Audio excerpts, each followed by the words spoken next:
वेंकैया नायडू जी, आप और आपके बीजेपी पार्टी ने मिलके दिया दोनों हाथों में लड्डू, बहुत बड़ा मोतीचूर का लड्डू। 3-4 సంవత్సరాలుగా స్పెషల్ స్టేటస్ ఇస్తాం తీపి కబురు వస్తుంది అంటే 2 లడ్డూలు ఇచ్చారు. సార్, బీజేపీ వ్యూహంలో భాగంగానే పవన్ కళ్యాణ్ అంటూ ఊహాగానాలు వచ్చాయి. కాకినాడ సభ తర్వాతైనా దీనిపైన క్లారిటీ వచ్చిందా? తిరుపతి సభకు కాకినాడ సభకు మనకు కొంత ఫండమెంటల్ చేంజ్ కనబడుతుంది. ముఖ్యంగా టోన్ అండ్ టెనర్లో చేంజ్ కనబడుతుంది. తిరుపతి సభలో స్పెషల్ స్టేటస్ కొరకు తాను ఫైట్ చేస్తాను అనే ఒక పొలిటికల్ సిగ్నల్ మాత్రమే పవన్ కళ్యాణ్ పంపారు. కానీ ఇవాళటి మీటింగ్లో చాలా క్లియర్ పొలిటికల్ మెసేజ్ కూడా పంపారు. నేను రాజకీయాల్లో మరింత చురుగ్గా రాబోతున్నాను అని.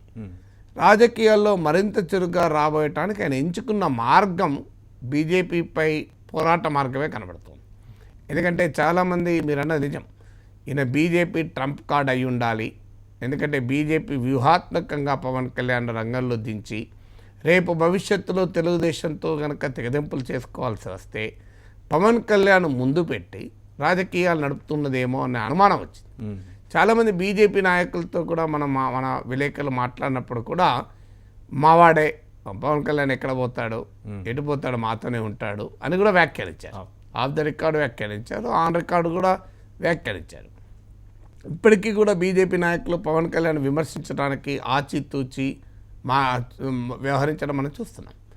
అందువల్ల అనుమానాలు ఉండేవి. ఎందుకంటే తెలుగుదేశంతో మైత్రితో పవన్ రాలేదు.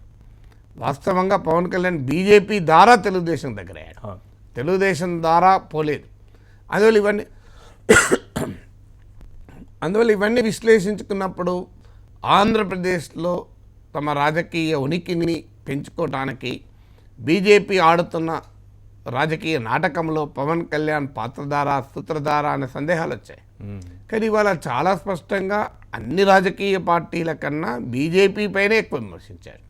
కాంగ్రెస్ వెన్నుపోటు పడిస్తే బీజేపీ కడుపులో పొడిచిందన్నాడు, బీజేపీ నాయకులకు సిగ్గులేదా అన్నాడు. ఇప్పుడు నేను అన్ని రిపీట్ చేయడం కాదు, కానీ చాలా స్పష్టంగా బీజేపీ పైన పవర్ఫుల్గా అటాక్ పెట్టాడు.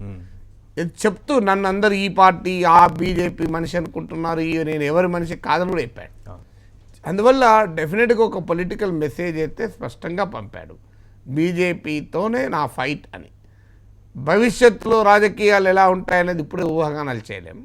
కానీ కాకినాడ సభ వరకు సందేశం ఏంటంటే ప్రత్యేక హోదా విషయంలో కేంద్రానికి వ్యతిరేకంగా ఒక రాజకీయ యాక్షన్ ప్లాన్లో పవన్ కళ్యాణ్ ఉన్నట్లుగా కనబడుతుంది. ఎందుకంటే పదే పదే సెంటిమెంట్ ఉత్తర భారతదేశం వాళ్ళు అణచివేస్తున్నారు, తెలుగు ప్రజల ఆత్మగౌరవం, సీమాంధ్ర ప్రజల ఆత్మగౌరవం, దక్షిణ భారతదేశ ప్రజల్నే వివక్షిస్తున్నారు, ఇవన్నీ మాట్లాడాడు.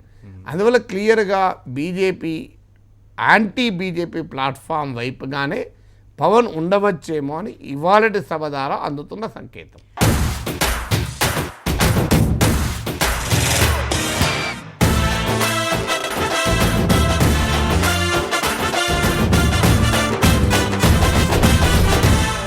న్యూస్ యాంగిల్లో